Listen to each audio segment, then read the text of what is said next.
অসহযোগ আন্দোলন ঘিরে সারা দেশে নজিরবিহীন সংঘর্ষ। ২০ জেলায় ৮৬ জন নিহত, বিভিন্ন জায়গায় হামলা, ভাঙচুর, আগুন, ধাওয়া পাল্টা ধাওয়া।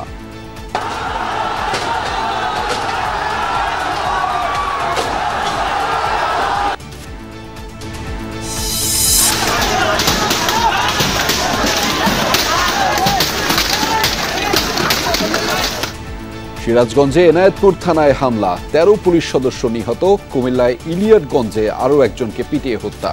সারা দেশে ৩ শতাধিক পুলিশ আহত। পরবর্তী নির্দেশ না দেয়া পর্যন্ত সারা দেশে আবারও অনির্দিষ্টকালের জন্য কারফিউ। ৩ দিনের সাধারণ ছুটি ঘোষণা, বন্ধ থাকবে সব আদালতে বিচার কার্যক্রম। রাজধানীর বিভিন্ন জায়গায় সংঘর্ষ, শাহবাগে বিএসএমএমইউতে অ্যাম্বুলেন্সে অগ্নিসংযোগ, সিএমএম কোর্ট প্রাঙ্গণে পুলিশের গাড়িতে আগুন, সাউন্ড গ্রেনেড।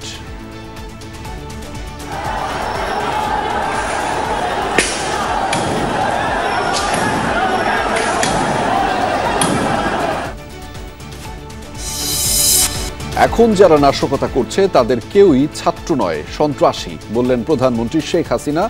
দেশবাসীকে এদের শক্ত হাতে দমনের আহ্বান। ধৈর্য ধরতে ধরতে শেষ সীমায় আওয়ামী লীগ, বললেন নানক। সরকার পদত্যাগে যত বিলম্ব করবে ততই ক্ষতি হবে দেশ জাতির, মন্তব্য মির্জা ফখরুলের।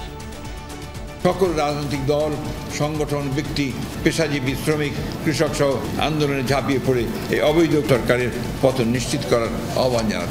যে যেখানে আছেন ঐক্যবদ্ধভাবে দেশ বিরোধী অপশক্তি জামাত বিএনপিকে প্রতিরোধ করতে হবে।